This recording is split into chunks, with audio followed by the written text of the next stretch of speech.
Oke, selamat malam semuanya. Malam, Pak. Eh, hari ini kita masuk kuliah pertama ya, eh, kuliah agama. Nah, setiap kuliah CB biasanya akan diawali dengan doa. Maka mari kita berdoa menurut agama dan kepercayaan masing-masing. Hitungan ketiga, doa dimulai. Satu, dua, tiga.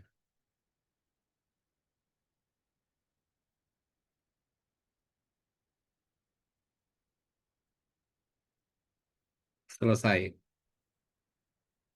Oke, pertama-tama perkenalan dulu ya. Nama saya Andi Gunardi. Saya mengajar di BINUS sejak tahun 2011. Sebelumnya juga pernah mengajar di LPK eh, Tarakanita ya, LPK Tarakanita. eh, Lalu background pendidikan saya S1 Filsafat, lalu S2 Psikologi Terapan di Chicago ya, lalu ngambil doktoral di bidang psikologi di Atma Jaya. Nah, itu background pendidikan. Dan mengapa mengajar? Karena memang mengajar bukan yang apa namanya, yang main ya, yang utama. Tapi saya mau mengajar yaitu dengan motivasi mau menjalankan, melaksanakan tugas perkembangan. Karena sebagai manusia pada usia 35 tahun ke atas, ada tugas perkembangan yang disebut dengan generativity, yaitu menurunkan pada generasi berikutnya. Nah, biasanya kalau keluarga itu kan menurunkan kepada anaknya, mendidik anak gitu. Nah, kalau saya dengan mengajar. Selain itu juga memang eh, sejak kecil saya melihat ibu saya mengajar karena ibu saya guru gitu. Jadi udah terbiasa dengan dinamika mengajar. Itu eh, perkenalan secara singkat. Nanti kalian akan berkenalan di kelompok yang lebih kecil ya. Kalau ini kan kelompok besar, jadi nggak mungkin waktunya itu cukup untuk semua. Nah, mungkin secara umum ini dari bisnis manajemen ya jurusannya. Betul, Semua Pak. karena kadang-kadang digabung-gabung nih. Oke.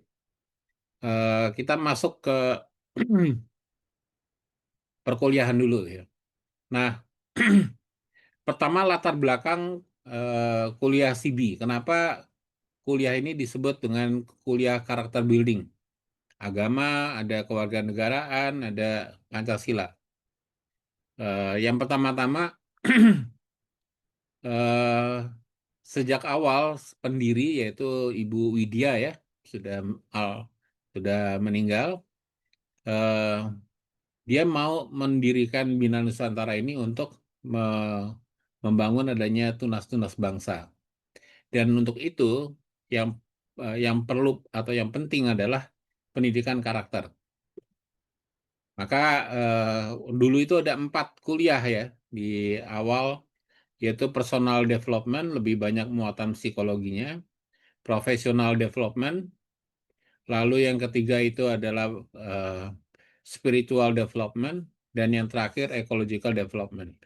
4 kuliah banyak, lumayan banyak ya porsinya. Nah, tahun 2016, 2017, Indonesia tuh sedang ada ancaman terhadap ideologi lain ya, yang mau menggantikan ideologi Pancasila. Maka pemerintah pada saat itu mewajibkan seluruh universitas untuk mengajarkan Pancasila, kewarganegaraan, dan agama. Sehingga nggak mungkin lagi ditambah, maka dilebur dengan 4 mata kuliah yang sebelumnya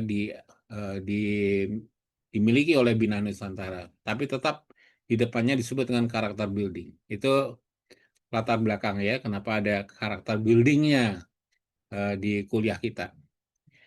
Nah, yang berikutnya adalah apa itu yang disebut dengan karakter? Karakter itu selalu nuansanya positif ya.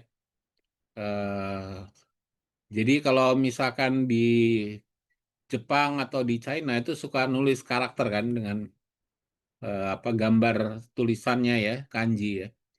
Nah, ini mau dan apa yang tertulis itu adalah hal-hal yang positif yang menjadi afirmasi ya, eh, supaya orang melakukannya. Eh, Kalau di Indonesia kan biasanya ada ya, tulisannya bersih adalah sebagian dari iman gitu kan. Itu kan karakter sesuatu yang apa namanya positif ya, yang mau ditanamkan dan dimiliki. Nah, eh, beda dengan watak ya. Kalau watak itu kan bisa terbentuk oleh kondisi dan situasi. Nah, ini kalau kita membangun karakter, kita membangun hal-hal yang positif, yang dikembangkan, yang dijalankan oleh agama. Maka agama itu nanti akan kita pelajari bukan kalian akhirnya belajar mengenai banyak agama, enggak. Tapi agama dipelajari sejauh dapat membangun karakter. Itu kurang lebih eh, latar belakang dan asal-usul ya. Dan apa yang mau kita pelajari berkaitan dengan karakter building agama. Nah, sekarang kita masuk ke beberapa tema ya yang akan dibahas secara review. Nanti kalian diminta untuk membaca sendiri dan belajar sendiri ya. Tapi ini adalah sebagai review dari beberapa kuliah yang akan kita jalankan ke depan. Eh, Nanti di dalam kelas-kelas kecil akan lebih diperinci mengenai materinya. Yang pertama kita akan bicara nanti berkaitan dengan agama-agama secara umum, apa itu asal-usul agama ya. Lalu yang kedua, bagaimana adanya formalisme dalam agama dan bagaimana mengatasinya. Lalu eh, kita bicara mengenai siapakah itu Tuhan ya, keberadaan Tuhan dan isu-isu kontemporer berkaitan dengan dunia dan agama. Dan yang terakhir itu adalah berkaitan dengan sains ya, sains. Oke, kita masuk ke bagian yang pertama. Untuk itu saya akan tampilkan satu video berikut ini.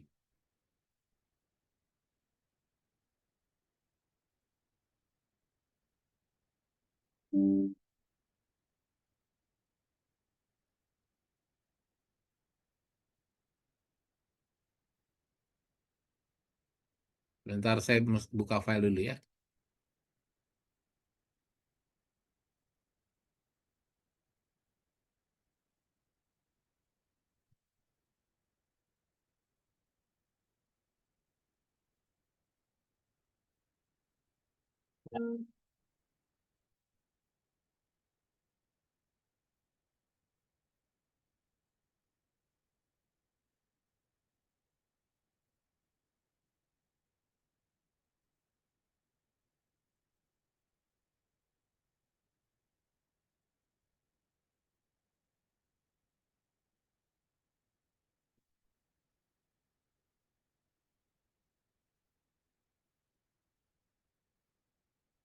Experience taught Stone Age people the difference between what poisoned them and what satisfied their hunger.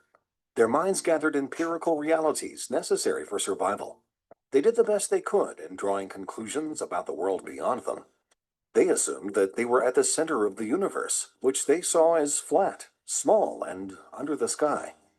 They called themselves the people and thought that strangers were creatures of another sort, less human than they.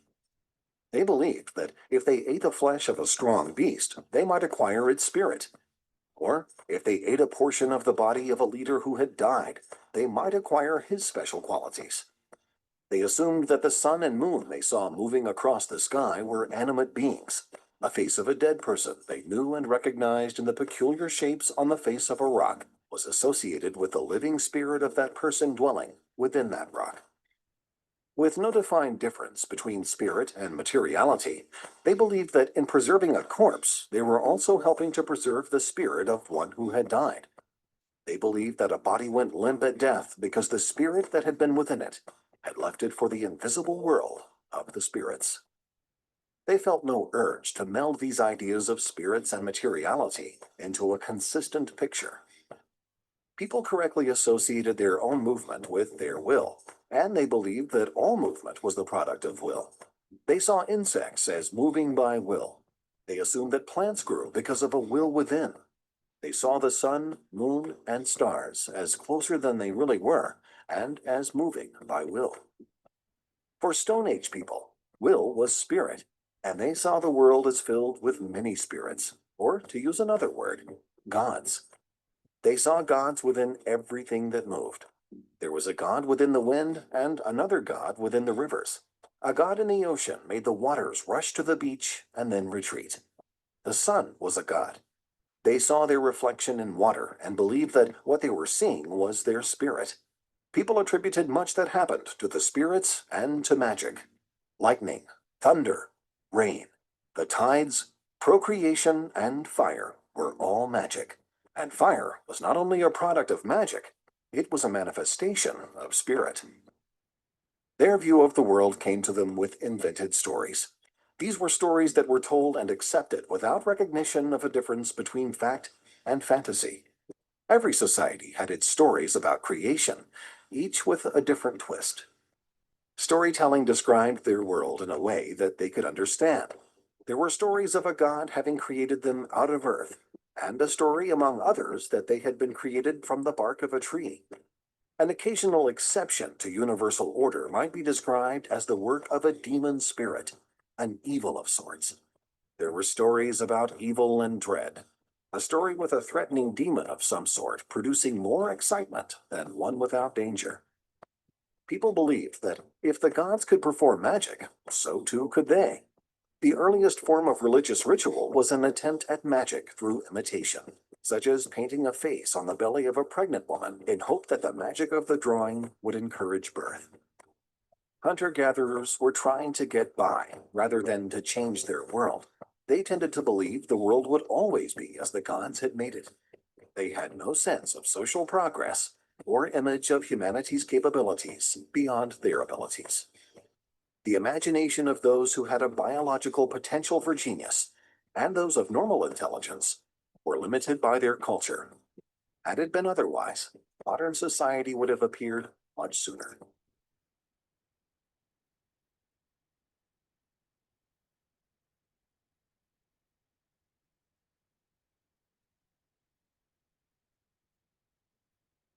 Oke, itu gambaran mengapa muncul agama ya.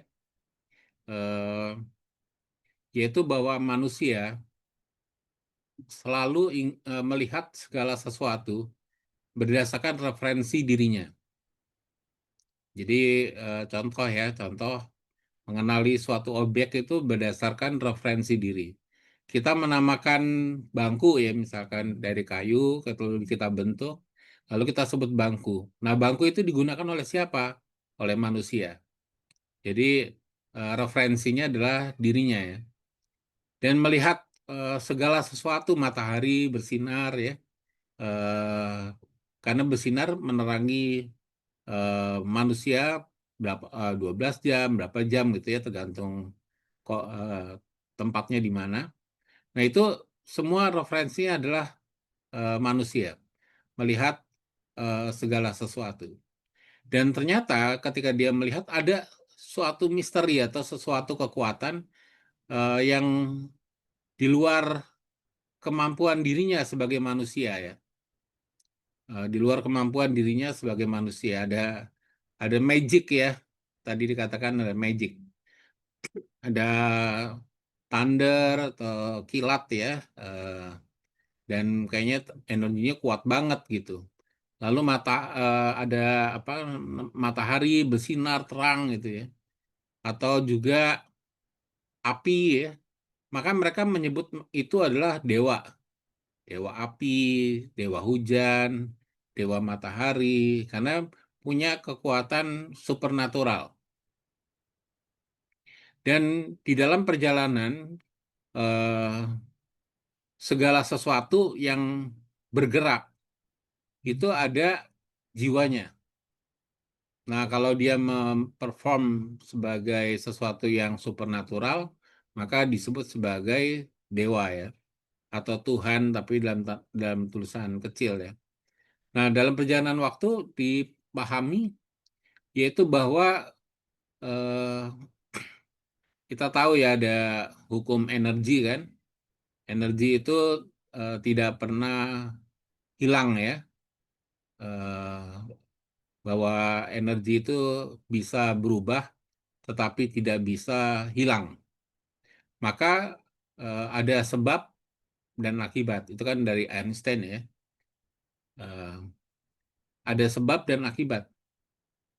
Nah, kalau ada penyebab, pasti ada kalau ada terjadi sesuatu, maka pasti ada penyebab yang tidak disebabkan lagi. Yaitu adalah yang disebut dengan kausa prima ya, penyebab pertama dari segala sesuatunya. Nah, kemudian dalam perjalanan waktu orang memahami itu sebagai Tuhan ya, atau Allah, Sang Pencipta yang menciptakan segala sesuatu dan dia tidak disebabkan lagi oleh sesuatu yang lain. Nah, eh, pandangan-pandangan ini muncul di dalam perjalanan manusia ya, di dalam perjalanan manusia dan terlokalisasi di wilayah tertentu ya. Jadi misalkan ya, eh, agama Hindu itu kan berkembang di daerah India pertama kali. Nah, agama Hindu pada saat dia ada, di pada saat itu masyarakat membutuhkan aturan atau tata cara hidup bersama. Aturan tata cara hidup bersama. Eh, ya, termasuk juga untuk apa namanya, berdoa ya kepada Allah ya, pada Tuhan. Nah, untuk itu kalau kita perhatikan ya mungkin hal yang sederhana, kalau kita pergi ke Bali kan ya, karena kan mayoritas beragama Hindu, kita akan menemukan begitu banyak upacara ya. Jadi ada upacara mana kalau kita lagi jalan, upacara apa gitu. Karena memang ketika awal agama Hindu itu ada, dia ada untuk membawa ketertiban di dalam masyarakat. Maka ada penatuannya ya, ada bagaimana masyarakat itu terbangun. Nah, dalam perjalanan waktu ada agama Buddha. Agama Buddha memisahkan diri dari agama Hindu, ada pandangan yang berbeda ya. Eh, tapi pada dasarnya kurang lebih mirip ya. Yang berbeda kan berkaitan dengan kasta. Kalau di agama Buddha kan tidak ada kasta ya. Eh, nah, kalau awal mula ada penderitaan dan bagaimana orang bisa lepas dari penderitaan itu dengan apa namanya, melepaskan dari nafsu ya, melepaskan dari keinginan, dan kemudian kalau orang lepas dari keinginan akan masuk nantinya pada nirvana ya. Nah ini pandangan di dalam agama Buddha. Tapi sejalan dengan agama Hindu. Nah agama Hindu dan Buddha itu memiliki keunikan ya, keunikan. Jadi kalau kita lihat di dalam eh, bentar saya whiteboard, oke.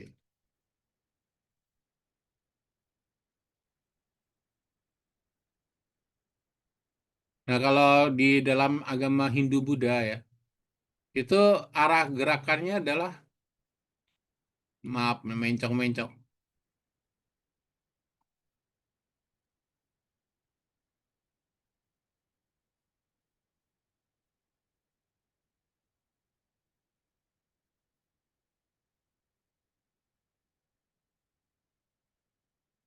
Allah atau Tuhan ya. Jadi manusia mencoba untuk meraih atau mencapai kepada yang ilahi ya, menjumpai yang ilahi. Usaha ya, usaha manusia untuk menjumpai yang ilahi. Maka dalam agama Hindu-Buddha itu kental misalkan mati raga ya, orang bermeditasi, bertapa gitu. Nah ini atau tidak makan daging ya. Ini agak eh, kuat di dalam agama Hindu dan agama Buddha. Jadi mereka pertama-tama memahami pandangan Allah yang negatif. Negatif itu bukan artinya jelek ya, tapi ada pandangan tersendiri. Jadi maksudnya negatif begini. Manusia tidak pernah bisa memahami Allah karena Allah itu beyond dari pemikiran manusia. Jadi nggak mungkin untuk dipahami dengan kemampuan manusia. Intinya begitu. Maka misalkan dalam agama Buddha ya, mereka tidak mau bicara tentang Tuhan. Jadi ada literatur di dalam agama Buddha, mereka tidak mau bicara tentang Tuhan atau Allah karena mereka tidak paham ya. Allah itu kan melampaui segala sesuatunya. Yang mereka pahami adalah yang berdasarkan apa yang mereka alami. Nah, yang mereka alami itu adalah pengalaman bahwa ada Sang Buddha, Siddhartha Buddha Gautama yang tadinya manusia, lalu dia bisa bersatu dengan yang ilahi ya, dengan bertapa brata, meditasi selama 6 tahun di bawah pohon Bodhi, lalu kemudian mengalami pencerahan atau enlightenment, dan kemudian bersatu antara manusia dan yang ilahi, dan dikatakan Sang Buddha ini melampaui dewa-dewi ya, eh, karena bersatu dengan yang ilahi itu tadi. Nah, itu yang mereka katakan ya, tetapi mereka tidak mau bicara mengenai eh, Allah atau Tuhan, karena mereka memiliki pemahaman bahwa Allah atau Tuhan itu tidak mampu dipahami, dan untuk itu manusia tidak bisa bicara apapun tentang Tuhan. Gitu. Jadi itu pandangan negatif. Dikatakan negatif karena tadi itu ya, karena manusia tidak mampu memahami. Nah, kalau di dalam agama-agama pewahyuan, arahnya adalah begini ya, jadi sebaliknya ya. Jadi ini manusia, ini Allah. Jadi posisinya bukan dari manusia kepada Allah, tetapi adalah Allah kepada manusia. Contohnya, di dalam agama Islam, yaitu Al-Quran itu diturunkan ya, diwahyukan kepada Nabi Muhammad melalui malaikat Jibril ya, eh, diwahyukan. Jadi dari atas menyatakan bahwa ini loh saya, ini loh Allah, ini loh Tuhan gitu ya, secara sederhana. Sehingga manusia memahami siapakah Allah sejauh Allah itu mewahyukan dirinya kepada manusia. Jadi pada prinsipnya manusia tidak mungkin memahami Allah pada prinsipnya. Tetapi manusia bisa memahami sebagian atau sedikit mengenai Allah sejauh Allah itu memperkenalkan dirinya kepada manusia atau mewahyukan dirinya kepada manusia. Atau di dalam agama Kristen ya, di dalam agama Kristen kan agama pewahyuan ya, pertama diturunkan nabi, nabinya ngomong ya, dari Allah tuh ngomong begini loh gitu.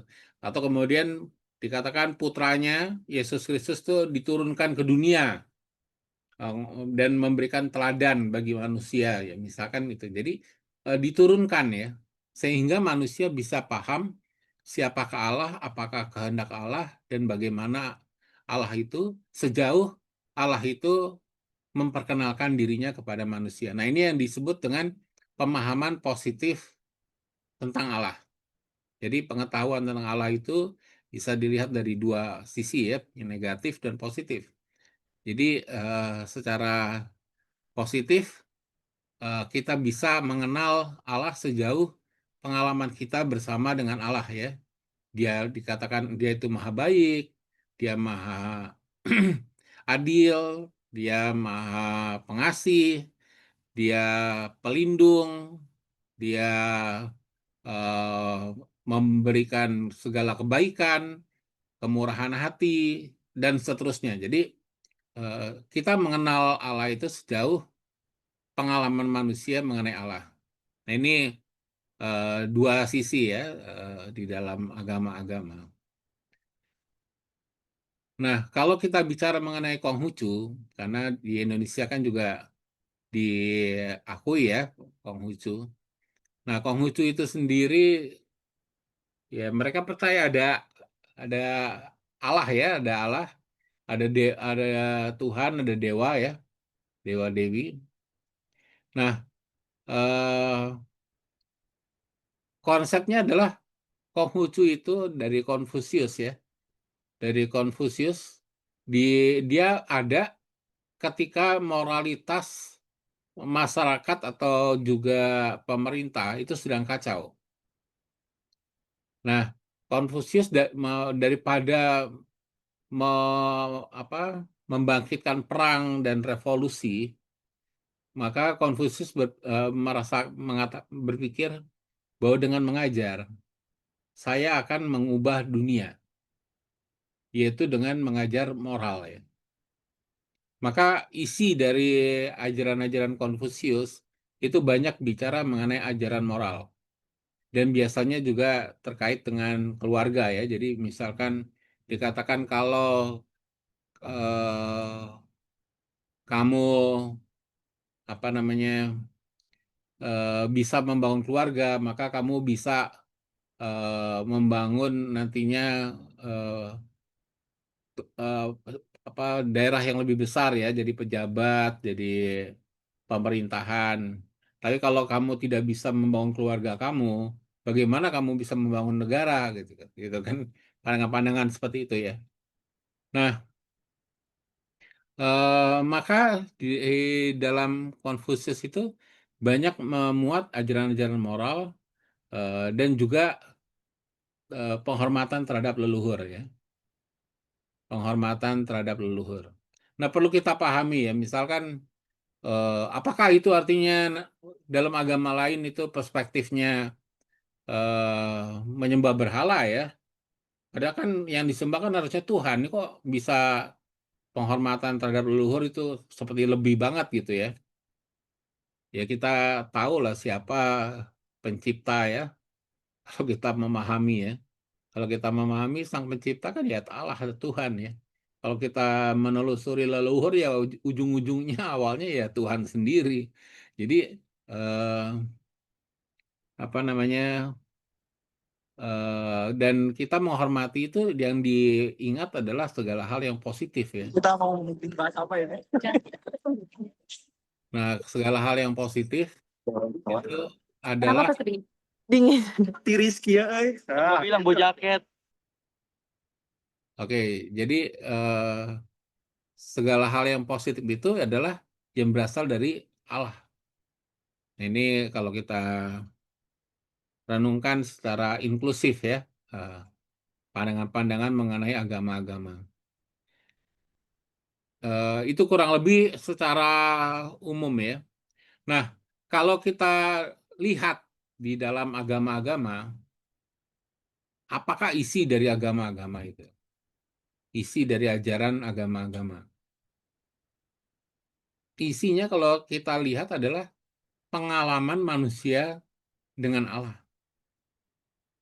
Misalkan kalau kita bicara di dalam kitab suci orang Kristen ya, isinya mengenai pewartaan para nabi dan bagaimana manusia berespon terhadap pewartaan nabi tersebut. Mulai dari awal Abraham atau Ibrahim ya, lalu perjalanan sampai seterusnya, itu isinya adalah pengalaman manusia dengan Allah sehingga manusia bisa memahami siapakah Allah dalam perjalanan sejarah. Di dalam agama Islam juga isinya juga pengalaman manusia dengan Allah, bagaimana eh, Muhammad berespon ya, bagaimana reaksinya.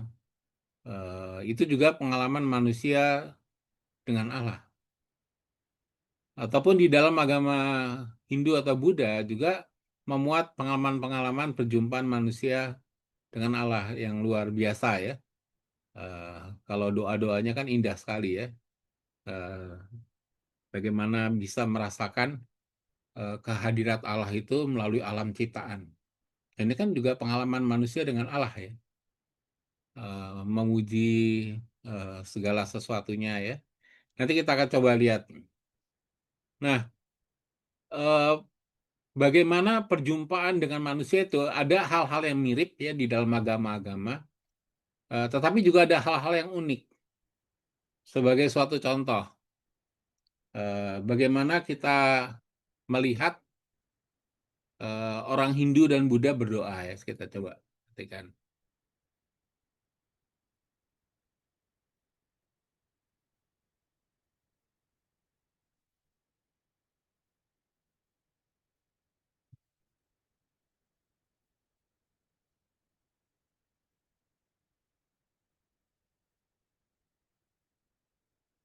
Saya close dulu whiteboardnya.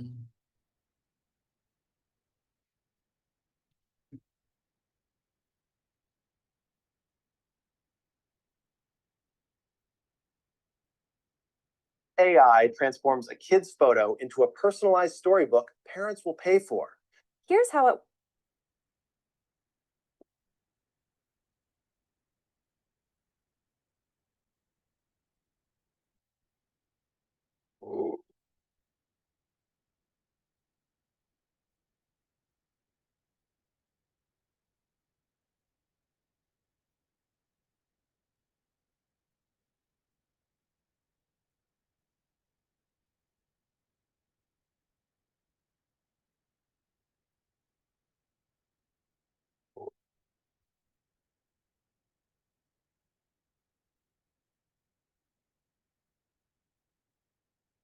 Nah, orang Hindu atau dan orang Buddha jadi sama basicnya dengan menggunakan bahasa Sanskrit ya, Sanskerta ya. Om itu ya artinya yang ilahi ya atau Tuhan ya. Om. eh, Nah, omnya itu bukan dari kata om gitu, tetapi ada resonansinya. Om. Jadi mesti ada kayak resonansinya ya untuk mengucapkannya. Orang agama Hindu Buddha percaya yaitu bahwa ketika dia menyelaraskan frekuensi antara frekuensi dirinya dengan frekuensi yang ilahi, maka terjadi kesatuan antara dirinya dan yang ilahi. Nah, ketika dia meresonansi suara Om itu, nah ini dia mencoba untuk meresonansi, menyatukan antara jiwanya dengan yang ilahi. Jadi bukan hanya mengucapkan ya, tapi ada batinnya ya, batinnya menyelaraskan antara dirinya dengan yang ilahi. Dan kalau kalian perhatikan tadi ketika mendengar ya, itu ada suara gema singing bowl ya. Jadi coba kita lihat.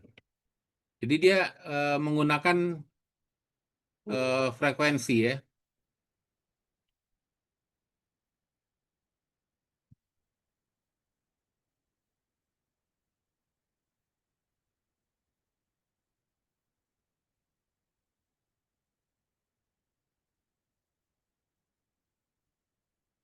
Ini singing bowl dari Tibet ya.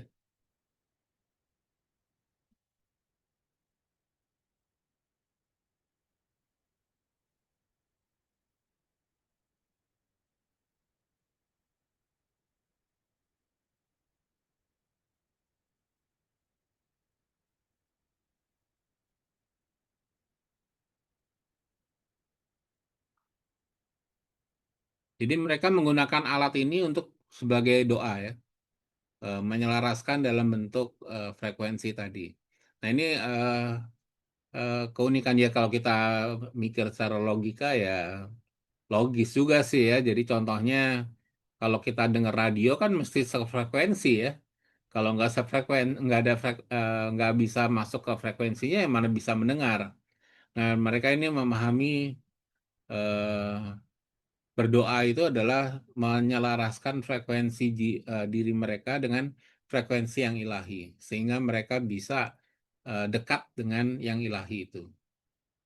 Ini tapi di dalam agama-agama lain juga ada ya. Jadi kalau kita perhatikan nih, ada kemiripan-kemiripan tapi memang berbeda ya. Jadi mirip tapi berbeda.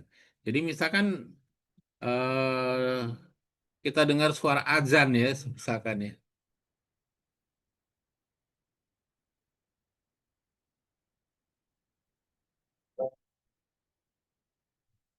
Oh ini bukan. Ada varian baru dari jambu air, namanya adalah Green Giant. Allahu Akbar, Allahu Akbar. Allahu Akbar, Allahu Akbar.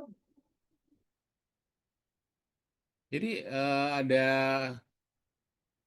suara tertentu, frekuensi tertentu, di mana mereka itu bisa merasakan relasi atau perjumpaan dengan yang ilahi ya. Jadi ada doanya itu mengarah pada yang ilahi itu.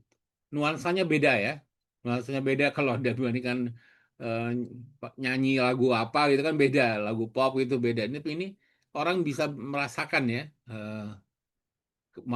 Mengarah kepada yang ilahi itu. Tapi juga ada resonansinya, ada frekuensinya, ada getarannya ya ketika dia menyanyikan azan itu ya. Atau juga di dalam agama Kristen juga dulu tuh terkenal dengan Gregorian ya.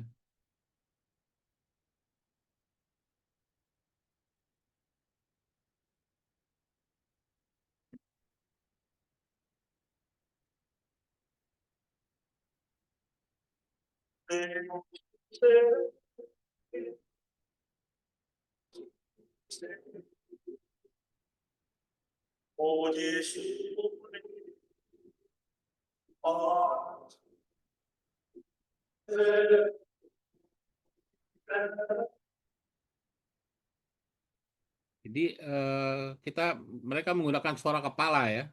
Suara kepala bukan suara tenggorokan tapi pakai suara kepala. Nah ini bagaimana orang berespon atau berelasi dengan yang ilahi punya keunikannya masing-masing ya. Tetapi arahnya ada kurang lebih mirip. Ya karena kita tahu bahwa Allah itu tidak bisa dipahami dari satu sisi ya. Nggak mungkin kita memahami Allah yang begitu luar biasa sehingga sebagian yang bisa kita pahami itulah yang kita kenali ya. Di dalam agama-agama kan begitu ya, bisa berbeda-beda.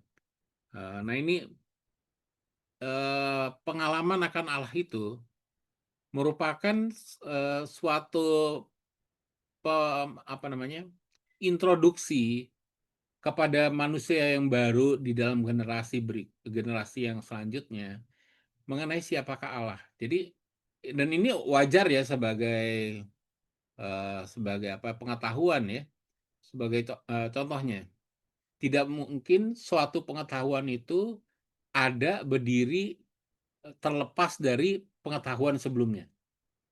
Nggak mungkin. Jadi pengetahuan yang ada sekarang itu selalu didasarkan pada pengetahuan-pengetahuan sebelumnya. Sebagai contoh, kalau kita menggunakan komputer ya. Yang pertama, ada orang yang menemukan TV dulu nih. Menemukan TV untuk bikin ada monitornya kan. Lalu ada CPU dan seterusnya. Nah, ketika sudah ada pengetahuan-pengetahuan sebelumnya itu, maka kita bisa merancang adanya komputer dengan AI misalkan ya. Sekarang kan teknologinya AI dari komputer basicnya. Tapi yang ditemukan adalah komputernya dulu dengan CPU core-corean itu ya, pada 6 core, hexacore, decacore atau apalah itu ya. Nah itu ditemukan dulu, baru ada muncul AI dan sekarang ada kuantum komputer ya, walaupun masih di develop ya. Nah ini jadi suatu pengetahuan itu selalu didasarkan pada pengetahuan-pengetahuan sebelumnya. Nah, kalau kita bicara mengenai relasi manusia dengan Tuhan, tidak mungkin manusia itu hanya berdiri berdasarkan relasinya dengan Tuhan baru saat itu. Tidak mungkin. Jadi harus didasarkan pada pengetahuan pengalaman manusia dengan Allah yang terjadi sebelum-sebelumnya. Nah, bagaimana hal itu bisa terjadi ya? Tiada lain adalah dengan agama. Walaupun jadi semua agama itu terutama yang di Indonesia pasti adalah agama-agama yang sudah teruji yang membawa kebaikan lah ya, karena seperti misalkan Emil Durkheim, seorang sosiolog, itu mengatakan sesuatu yang terus ada dalam jangka waktu yang sangat lama itu menandakan adanya kebenaran. Maka agama-agama yang dianut itu kan udah dari ribuan tahun ya, udah lama sekali. Nah ini pasti ada kebenaran. Nah kalau kita mempelajari agama yang kita anut itu sudah cukup ya, karena belajar mengenai Tuhan ya nggak mungkin selesai ya. Jadi nggak mungkin apa kita paham tentang Allah ya. Tetapi sedikit saja pengenalan kita tentang Allah itu merupakan kebahagiaan bagi manusia ya. Nah ini jadi dengan belajar mengenai agama yang kita anut masing-masing, entah kamu agama Islam, agama Hindu, agama Buddha, agama Kristen, agama Katolik, agama Konghucu, itu adalah agama-agama yang sudah terapprove ya di dalam perjalanan waktu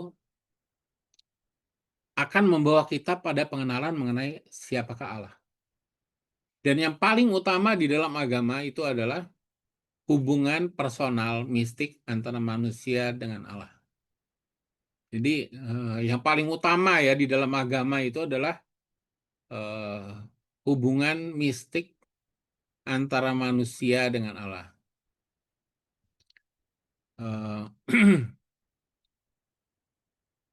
Dan hubungan mistik itu bukan didasarkan pada konsep ya. Karena kalau Allah itu dikonsep ya udah salah ya. Karena Allah tidak bisa dikonsep. Tidak bisa didefinisikan lah ya. Allah itu tidak bisa didefinisikan. Kalau ketika dia bisa didefinisikan, dia bukan Allah lagi ya. Nah, hubungan atau perjumpaan manusia dengan yang ilahi itu adalah yang paling esens di dalam agama. Jadi orang bisa jatuh nanti ke formalisme kalau yang dilihat itu adalah hanya konsep-konsep dan ajaran ya. Jadi orang terpaku pada konsep-konsep dan ajaran itu. Padahal Allah itu melampaui semua konsep-konsep. Ya unpredictable ya. Dan luar biasa sekali. Dan perjumpaan manusia dengan Allah itu selalu ada dimensi wow-nya ya. Dimensi wow itu takjub ya. Takjub, hormat, dan pengalaman yang sangat luar biasa ya. Manusia dengan Allah.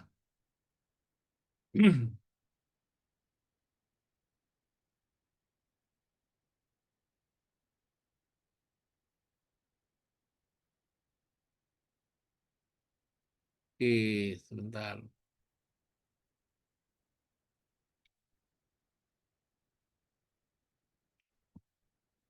Nah, ketika manusia itu gagal memahami atau tidak bisa menemukan esensi tentang Allah, dia berpatokan pada ajaran. Dia berpatokan pada ajaran yang kemudian nanti jatuh pada formalisme ya. Karena manusia itu ketika dia berelasi dengan Allah tidak bisa lepas dari sisi-sisi psikologis manusia ya, dengan kelemahan dan kekurangannya ya. Karena kita ini kalau dibahas ya panjang ya. Jadi contohnya Di dalam makhluk hidup dan benda mati juga ada ya. Jadi semua benda atau makhluk hidup terdiri dari forma dan materi. Forma itu dalam bentuk abstrak, materi itu dalam bentuk konkret ya. Contoh, misalkan kita bicara meja ya. Meja itu untuk kita gunakan untuk belajar misalkan ya. Atau kalau meja makan ya untuk makan.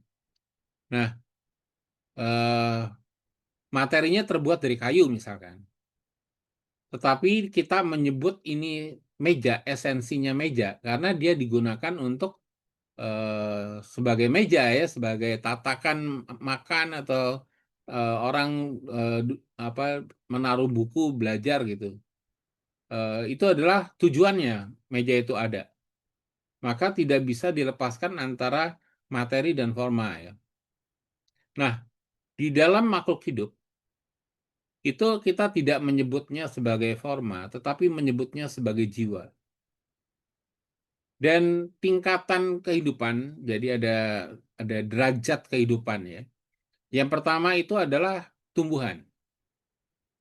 Tumbuhan itu materinya ya dia eh, ada ada organismenya ya, ada korteks, ada daun, ada batang dan seterusnya materinya ya.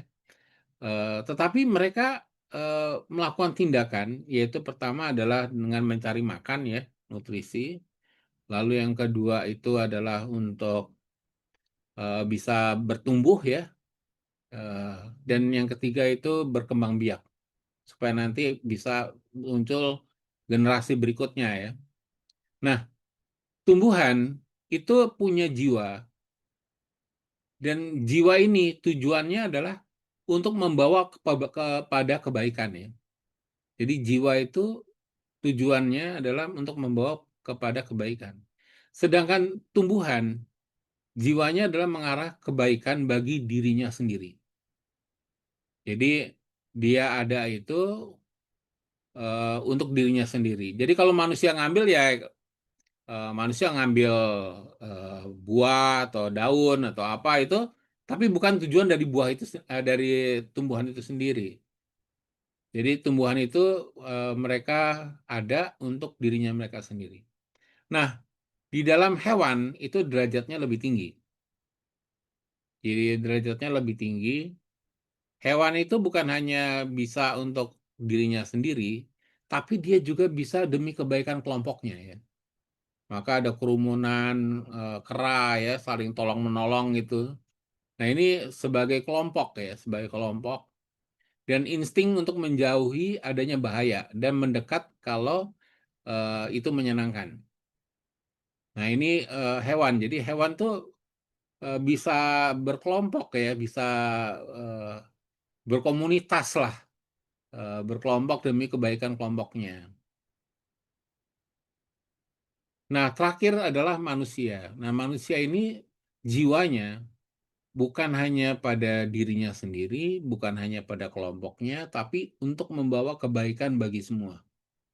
Jadi manusia itu derajatnya paling tinggi ya, karena dia memiliki jiwa yang mampu memberikan kebaikan bagi semua. Nah ini manusia. Tetapi manusia bisa jadi terdegradasi. Jadi dia hanya memikirkan mengenai kelompoknya atau dia memikirkan mengenai dirinya. Penyakit psikologi yang agak susah disembuhkan itu kan narsistik ya. Narsistik itu hanya memikirkan mengenai eh, dirinya sendiri ya. Jadi dia tidak pernah merasa salah. Yang dia lihat adalah semuanya baik buat dirinya sendiri. Nah ini terdegradasi. Nah kalau kita bicara mengenai agama, kadangkala manusia itu terdegradasi eh, oleh kekurang dewasaan dan kekurang pertumbuhan dirinya ya, yang seharusnya bisa memberikan kebaikan kepada semua, tapi mereka jadinya terdegradasi dengan insting atau dengan binatang ya. Jadi hanya memikirkan mengenai kelompoknya dan mendekat kalau itu menyenangkan. Jadi kalau misalkan melatih anjing ya, melatih anjing atau melatih kucing ya, atau binatang, secara sederhana mereka akan cari orang yang menyenangkannya ya. Dan biasanya pelatihan kepada mereka itu lebih pada reward and punishment. Jadi mereka cari yang menyenangkan mereka ya, cari yang menyenangkan dan menjauhi yang menyakitkan. Nah itu sederhananya begitu. Em, Dan kalau kita lebih banyak mencari yang menyenangkan ya, jangan-jangan kita terdegradasi ya, eh, dari martabat kita yang begitu mulia sebagai manusia. Nah ini sehingga ketika orang beragama seharusnya kan membawa pada martabat manusia yang luhur ya, sebagai makhluk ciptaan.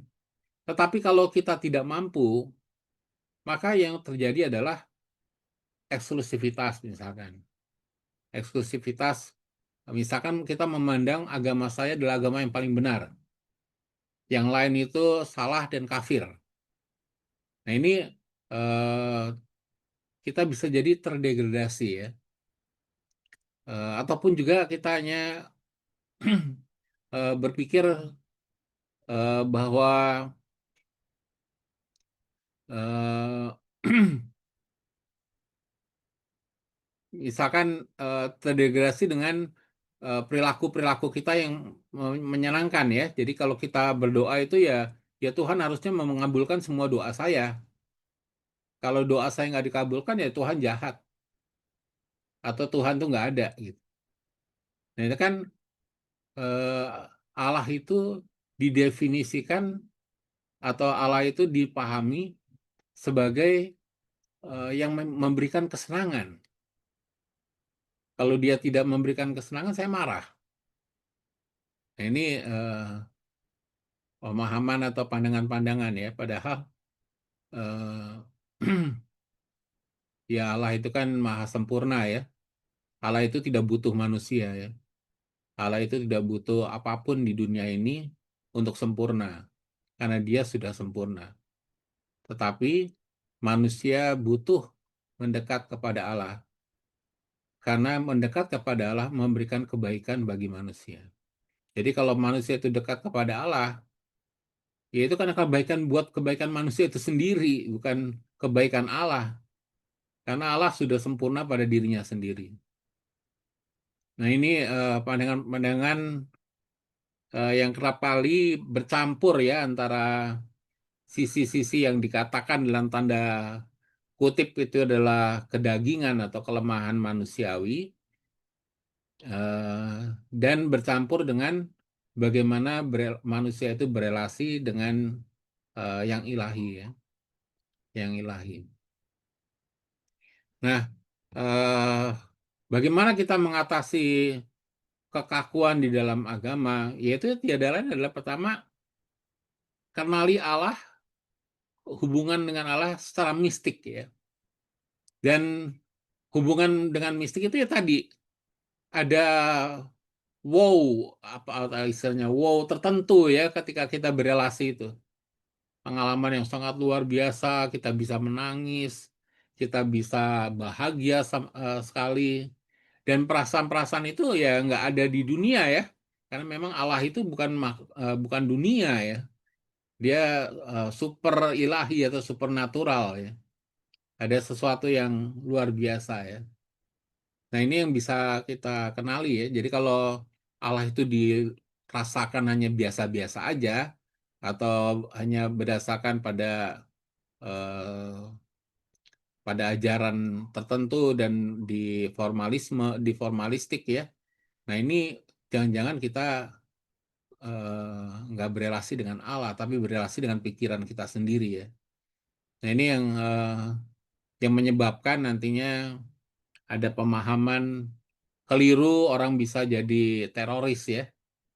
Atau orang bisa jadi jahat karena agama ya. Karena agama orang bisa memusuhi orang lain, bisa memunculkan perang, bisa membunuh ya dengan menggunakan agama. Padahal ya Tuhan nggak mungkin lah ya untuk meminta manusia itu saling menyakiti, pada semuanya adalah ciptaannya ya. Nah, ini hal-hal yang bisa mengganggu dan jatuh dalam formalisme agama. Nah, di dalam masyarakat dunia ini, kita tahu ada begitu banyak isu-isu modern ya. Isu-isu modern. Seperti misalkan sekarang generasi muda banyak di Barat, mulai di Singapura juga udah mulai banyak ya. Yaitu free child ya. Jadi orang menikah nggak mau punya anak. Jadi mereka komitmen, oke kita menikah, tapi saya nggak mau punya anak. Dan itu sudah banyak juga terjadi di Cina ya. Sehingga sekarang pemerintahnya agak khawatir karena populasi Cina itu menurun ya. Dan sekarang kan bukan lagi jadi terpadat sedunia ya. Sekarang India ya. Jadi yang nomor satu populasi terbesar itu bukan Cina lagi. Karena apa? Sekarang orang udah nggak mau punya anak ya. Nggak mau punya anak. Karena katanya repot lah, mahal lah untuk biaya sekolahnya, dan seterusnya. Nah, ini kan isu-isu baru ya, isu-isu baru. Apakah ini oke di mata agama? Nih, jadi satu pertanyaan ya.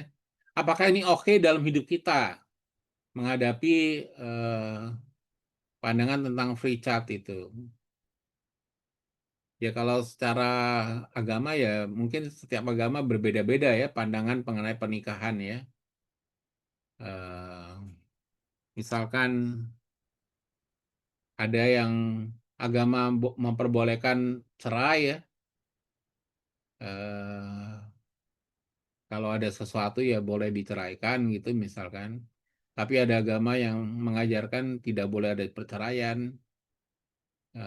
Jadi beda-beda ya antara satu menggunakan bahwa pernikahan itu adalah institusi manusia ya. Jadi kalau itu ada institusi manusia ya boleh dirubah ya. Tetapi kalau pandangannya ini adalah institusi ilahi ya, ajaran ilahi ya manusia tidak punya hak untuk mengubahnya gitu. Jadi tergantung perspektif bagaimana memandang ya. Kalau di dalam agama Hindu, Buddha, Kristen, lalu agama Islam itu kan memandang ini adalah hubungan manusia dengan manusia ya. Jadi lebih terkait pada hukum manusiawi yang kemudian dibawa kepada yang ilahi tentunya. Tetapi kalau di dalam agama Katolik dikatakan ini adalah hukum ilahi, sehingga manusia tidak punya hak untuk mengubahnya. Itu jadi tergantung perspektif cara pandang ya dalam melihat sesuatu. Nah, mengenai free child itu sendiri misalkan, kita melihat pandangan agama mengenai pernikahan atau bagaimana anak itu perlu ada. Jadi yang sekarang ini banyak digunakan itu adalah bahwa kehidupan itu terjadi sejak adanya pembuahan ya. Itu banyak digunakan secara umum, secara general di seluruh dunia. Itulah mengapa cloning itu tidak diperbolehkan ya. Karena cloning itu kan menggunakan embrio. Nah, ketika manusia itu mengintervensi terhadap embrio, itu sudah mengintervensi pada wewenang ilahi ya. Jadi itu tidak diperbolehkan ya. Nah, kalau tujuan dari pernikahan itu adalah untuk adanya perkembangbiakan ya, atau adanya prokreatif, adanya kehadiran anak, ya mungkin Pritchard itu menyalahi dari ajaran di agama ya. Karena kan orang menikah itu untuk nantinya ada hubungan intim, dan kalau hubungan intim itu eh, secara apa namanya natural dilakukan, ya terbuka untuk adanya anak ya. Nah ini bagaimana agama itu berespon ya terhadap isu-isu eh, zaman ini ya. Nah, nanti tergantung kita itu eh, berdiscernment, karena kembali kebijakan itu bukan hitam putih ya. Kebijakan itu bukan hitam putih. Jadi itu kan yang umum ya. Misalkan orang menikah ya punya anak ya. Arahnya adanya keterbukaan untuk eh, anak ya. Nah, tetapi kalau misalkan rahimnya itu ada cancer ya. Jadi kalau nanti adanya anak itu akan membahayakan ibu dan anak. Ya jangan punya anak kalau gitu, ya kan? Ada kondisi-kondisi tertentu yang memang eh, nggak bisa dikatakan hitam putih ya. Ada abu-abunya, ada warna-warninya ya. Kalau misalkan ekonominya memang sangat susah ya, lalu kemudian dengan punya anak itu biayanya mereka nggak sanggup, membahayakan keluarga, lalu memang bagaimana jadinya? Jadi itu ada pertimbangan-pertimbangan yang nanti kita akan bicara mengenai suara hati. Nah, suara hati inilah yang akan menuntun manusia ya untuk melihat mana yang benar dan mana yang tidak benar. Nanti di dalam perkuliahan kita akan bahas mengenai suara hati yang ada di dalam diri manusia. Secara umum mengenai sains, pengetahuan itu selalu berdimensi dua ya, yaitu yang pertama itu adalah transenden, yang kedua adalah imanen. Jadi pengetahuan itu selalu berdimensi dua hal, yaitu yang transenden dan imanen. Transenden itu memuat arah dan tujuan, sedangkan yang imanen itu mengarah pada objektivitas. Jadi sebagai contoh, saya meneliti mengenai keluarga-keluarga,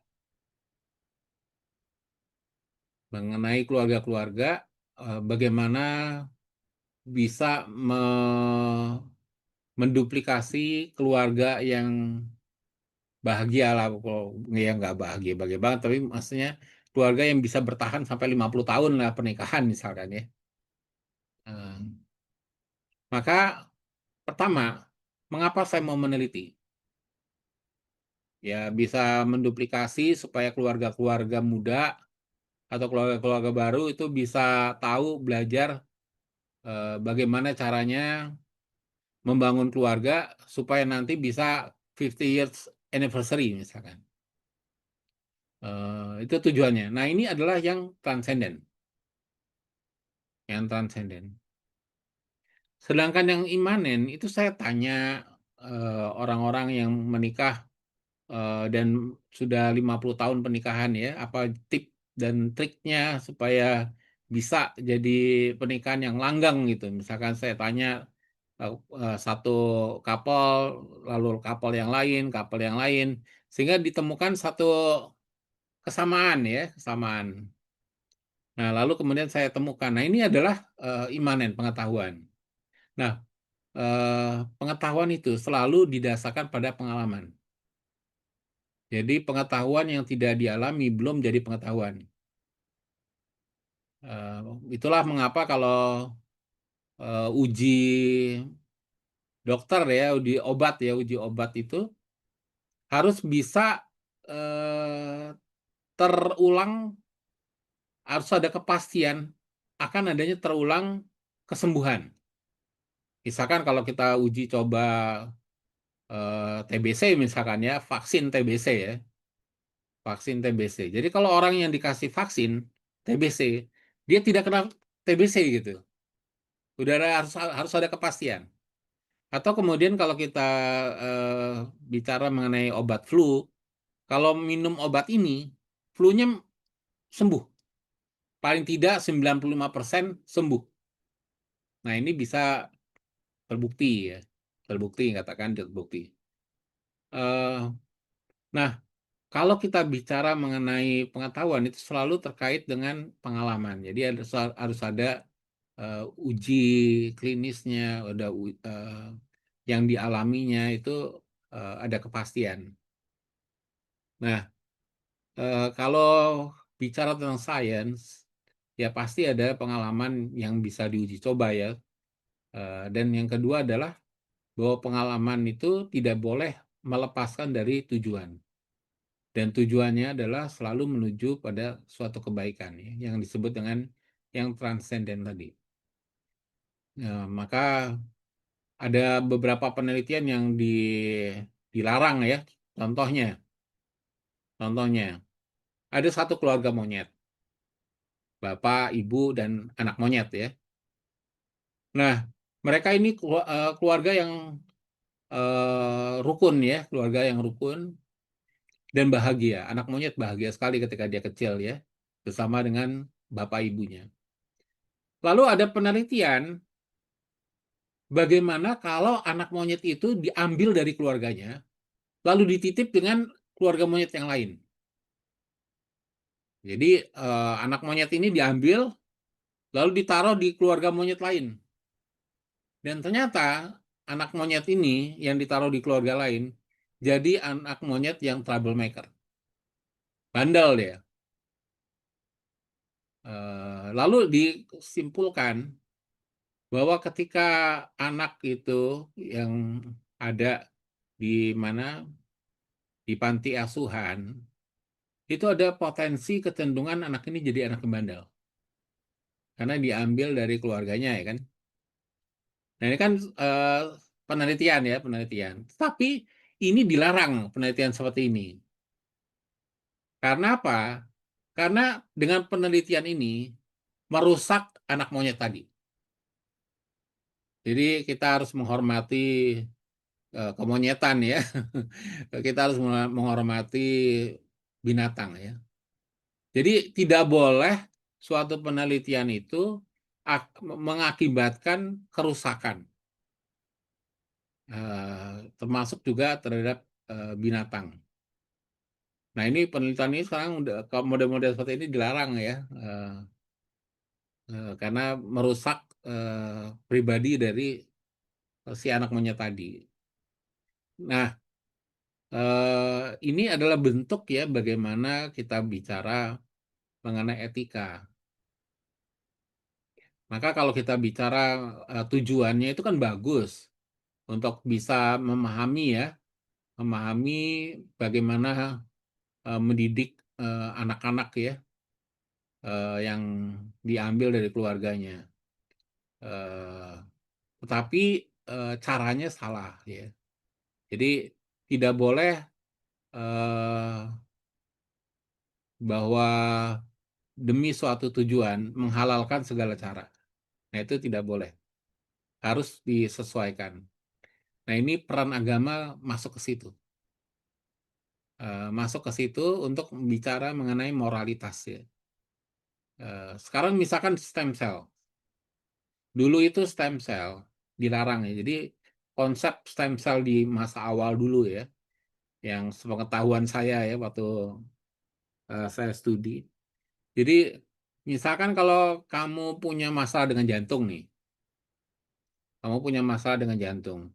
Lalu di-developlah cloning manusia, dan kemudian nanti jantungnya itu diambil untuk dimasukkan ke dalam jantung orang yang sakit,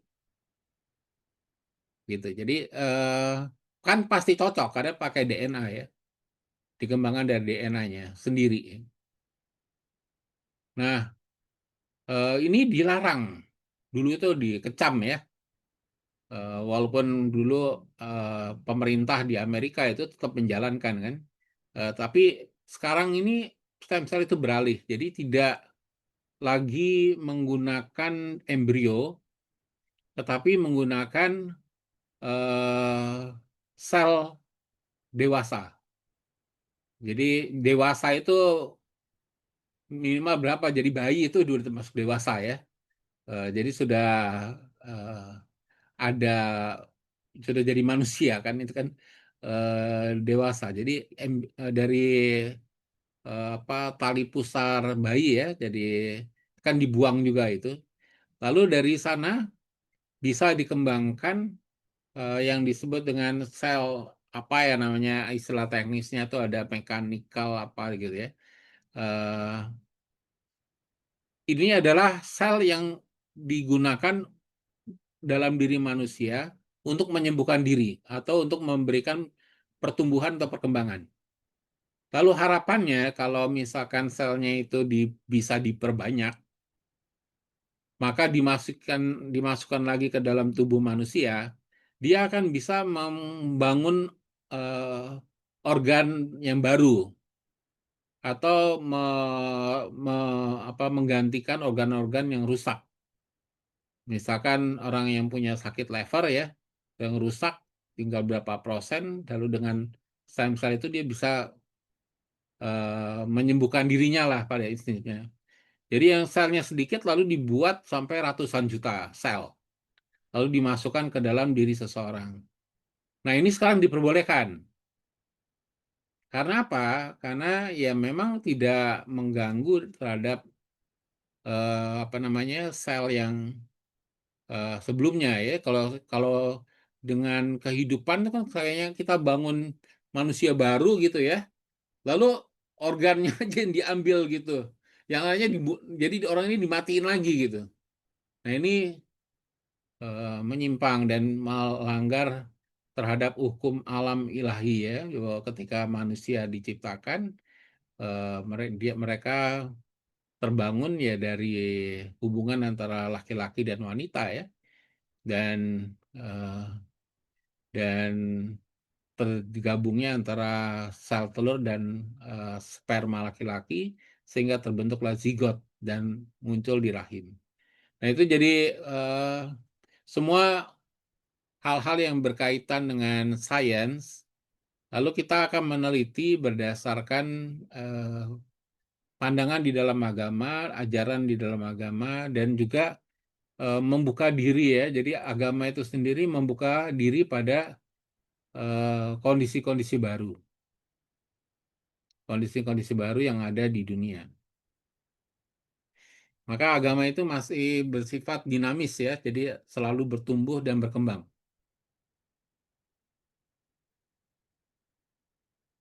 Nah, bagaimana kita mengenal Allah atau Tuhan ya? Bagaimana kita mengenal Allah atau Tuhan? Jadi pengenalan Allah, jadi pernah suatu ketika saya mengajar international school di BINUS ya. Eh, saya tanya, kamu percaya ada Tuhan nggak sih? Lalu mereka satu orang mengatakan, ya 50-50 lah, gitu. Nah, kamu percaya ada Tuhan? Iya, saya percaya.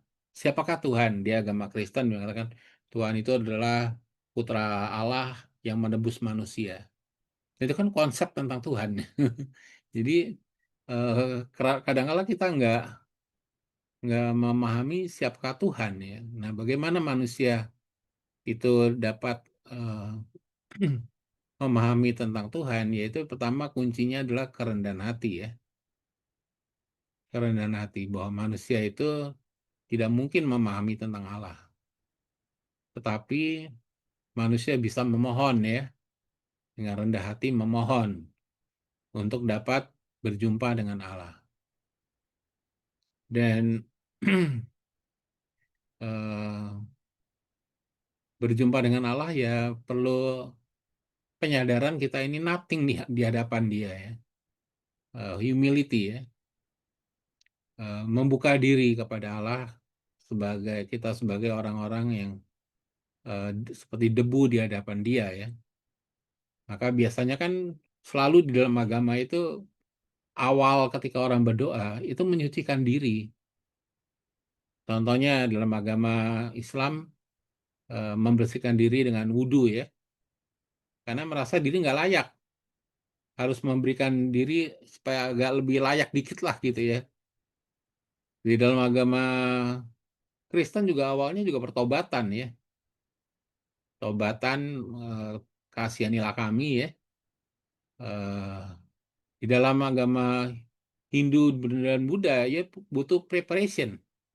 Di dalam agama Buddha perlu hening dulu, meditasi dulu, clear your mind, clear your heart. eh jadi membersihkan semuanya. Ada 8 jalan kebenaran ya dalam agama Buddha. Nah ini juga penyucian ya.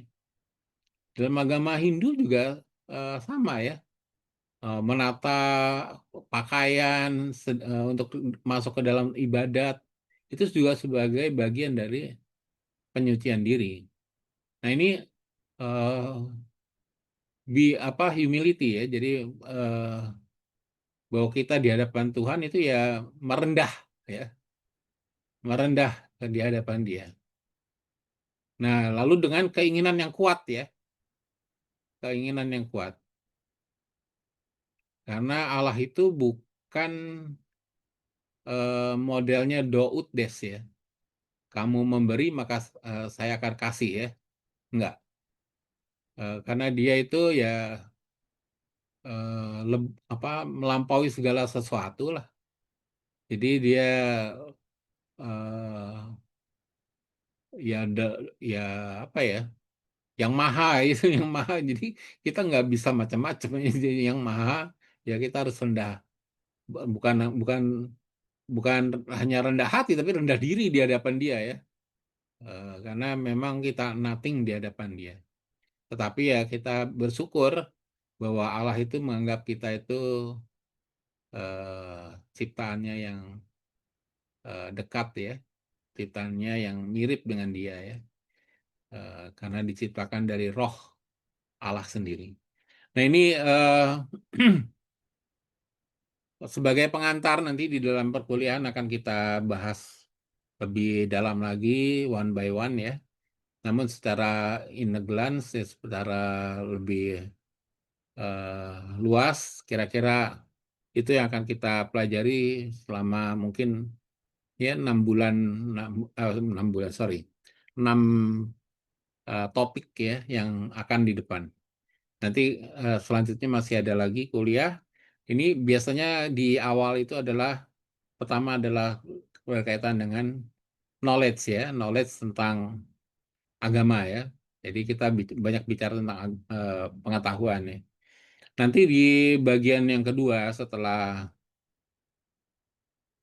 kuis ya kalau nggak salah ya, setelah kuis akan kita bahas mengenai how to apply ya, bagaimana melaksanakan agama itu sendiri. Itu kurang lebih. Nah, sebelum kita absen untuk nanti tutup ya, ini waktunya udah singkat. Saya mau memberikan gambaran nanti dalam kuliah yang lebih kecil akan dibahas oleh dosen yang mengampu ya. Tapi sebagai gambaran kalian bahwa kuliah karakter building itu didasarkan pada project base ya. Jadi kita belajar eh, menggunakan sistem proyek. Eh, kalau kita lihat di sini ya, sebentar.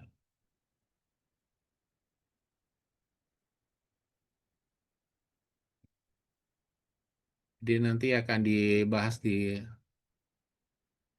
kelompok yang lebih kecil ya. Nah, di tempat saya scoring, tapi di tempat kamu assignment ya. Ini di Binus Maya, LMS-nya. Jadi ada 3 model penilaian. eh, Semua didasarkan pada project, apa namanya, kuliah berdasarkan project. Yaitu yang pertama, sebenarnya adalah lebih pada tim assignment ya. Tim assignment. Ini kuliah CB sama semua. Sebelumnya kalian udah kuliah CB belum? Udah, Sebelumnya. Pak. Udah ya, Udah. jadi mirip lah, jadi sama ya. Cuman topiknya aja yang beda ya. Jadi nggak perlu jelasin semua. Topiknya berkaitan dengan agama adalah SDG nomor 16 dan SDG nomor 17. SDG nomor 16 adalah Peace, Justice, and Strong Institution. Misalkan bagaimana mengembangkan institusi agama ya. Atau kemudian yang kedua, yang nomor 17, Partnership for the Goals. Jadi bagaimana membangun kerjasama dan toleransi antar umat beragama, misalkan dalam konteks agama. Nah, ini 2 topik yang jadi pilihan. Jadi pilih salah satu, apakah itu nomor 16, apakah itu nomor 17. Nah, ininya sama by project ya. Jadi ada latar belakang, kajian pustaka, dan metode. Lalu ditutup dengan referensi. Nah, saya selalu meminta, bukan meminta, tapi memberikan informasi kepada mahasiswa bisa menggunakan untuk referensi ya, bisa menggunakan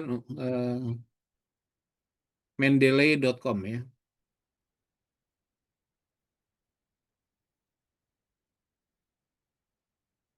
Jadi bisa menginstal ini karena ini free, jadi mudah sekali. Dan kalau misalkan kita bicara mengenai toleransi umat beragama misalkan ya,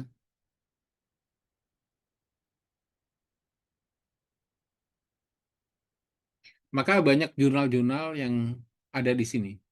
Jadi bisa kita ambil dan kita kutip. Kalau ada PDF gitu, jadi bisa dibuka ya. Ada PDF-nya. Ini dengan mendeley.com dan sebenarnya terkonek dengan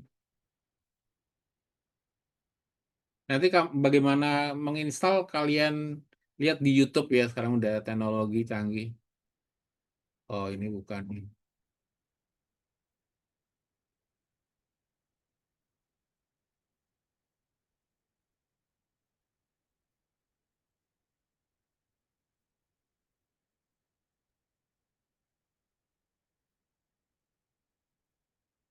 Jadi contoh ya, saya mengetik dan ini saya udah menginstal Mendeley ya.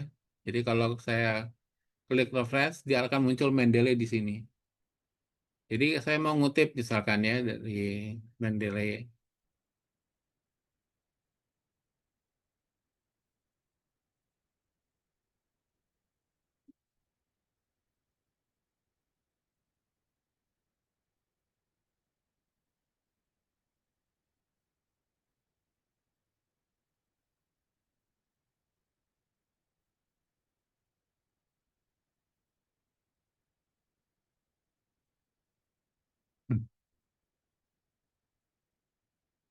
Lupa passwordnya.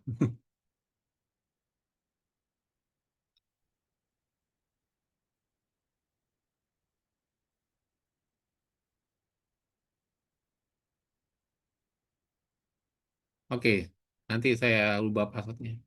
Tapi pada prinsipnya kalian bisa cari sendiri ya di mana di YouTube ya bagaimana menginstal. Ini akan sangat memberikan kemudahan. Dan ini sudah bisa menggunakan APA ya. APA itu standarisasi untuk jurnal social science ya. Eh, Oke, untuk sementara itu dulu. Lalu nanti Dalam kesempatan berikutnya baru mungkin saya akan tampilkan kalau udah saya rubah passwordnya, saya lupa tadi passwordnya apa. Oke gitu ya untuk sementara ini. Eh, Sekarang kita akan absen ya karena kita coba lihat ya. Kita coba lihat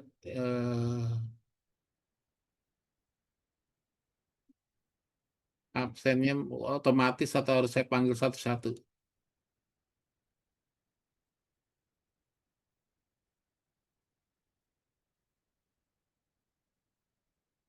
Hmm. Rupanya harus saya panggil satu-satu. Saya nggak tahu nih gimana caranya, nanti saya tanya ya. Seharusnya kalian up- masuk lalu ke absen langsung ya. Jadi saya manggil yang kosong-kosong aja untuk memastikan. Ini kayaknya mesti manggil semua. Oke, udah terlihat ya. Silakan kalau ada namanya tolong diperhatikan. Aditya Ramadan, Aditya Ramadan, Agung Krismanto. Ya, Pak. Oke, ada ya. Ada, Ahmad Pak. Ahmad Khoirul, Ahmad Khoirul, ini ada dua sama ya. Ahmad Khoirul Basyari, Ahmad Khoirul Akrom, Alindina Khoirunisa,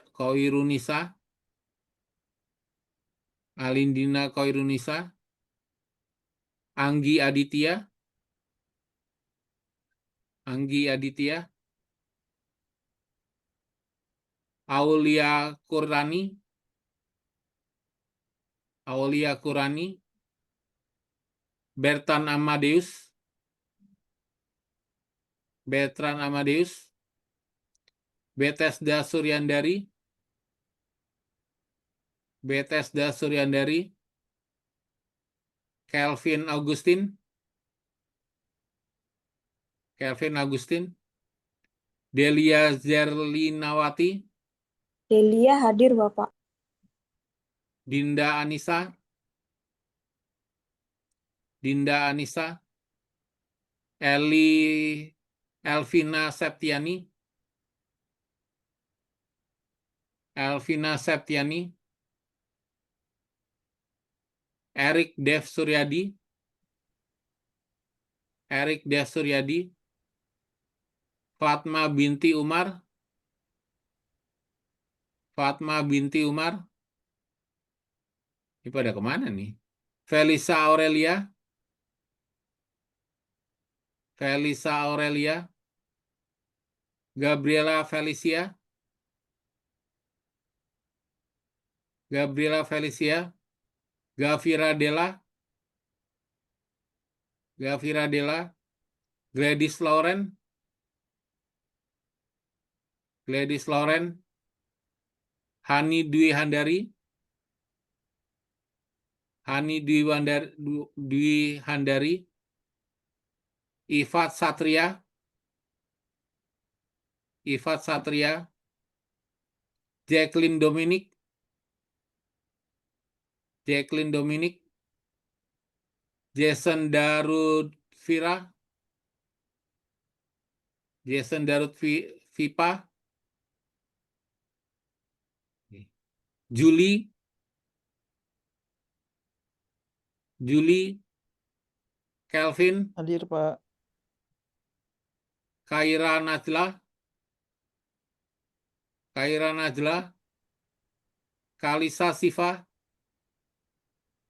Kalisa Siva, Liming Kian Colin, Hadir, Pak.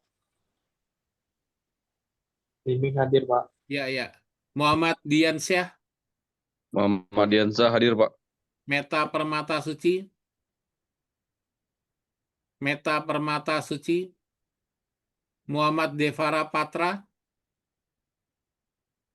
Devara Patra, Muhammad Bimo, Muhammad Bimo Aryo, Muhammad Nur Fajri, Muhammad Nur Fajri, Rania, Hadir, Pak. Serena Carmelita, Serena Carmelita, Suci Wulandari, Fendi Sasmita, Hadir, Pak. udah ya. Veronica, Hadir, Pak.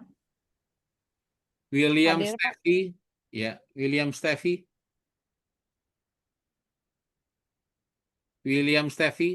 Syaransyah Alfat, nggak ada ya. Yang lain udah ada ya, udah terdaftar ya, jadi nggak usah dipanggil lagi. Pak, izin Dimas Ardiansyah tadi udah Pak, ini. izin Faizal Andriansyah, Pak. Siapa tadi? Dimas Ardiansyah sudah. Siapa Makasih, lagi Pak. tadi? Maaf Pak, Wilson Mateutan hadir Pak. Siapa? Wilson Mateutan hadir. Wilson ya. Ini yang ini udah otomatis, jadi nggak perlu. Dari Pak udah Julia. Maaf Pak, Julia hadir. Julia Vina.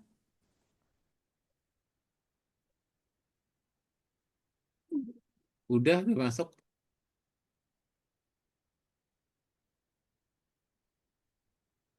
Apa lagi?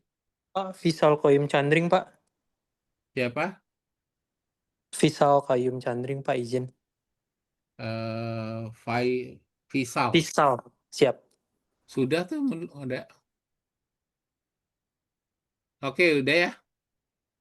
Jadi ada sebagian yang memang tidak saya panggil karena sudah tak absen. Oke ya.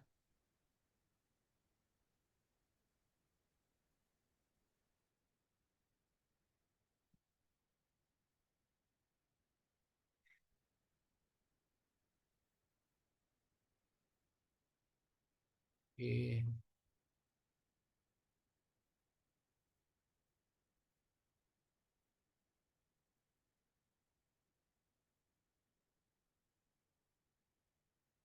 Oke, kita tutup dengan doa menurut agama dan kepercayaan masing-masing. Hitungan ketiga, doa dimulai. 1, 2, 3.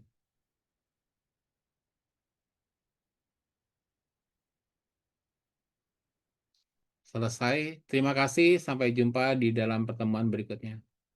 Selamat malam. Baik, terima kasih Pak. Terima kasih, Pak. Selamat malam, Pak. Selamat malam, terima kasih Pak. Pak, terima kasih. Terima kasih Pak. Yuk, malam.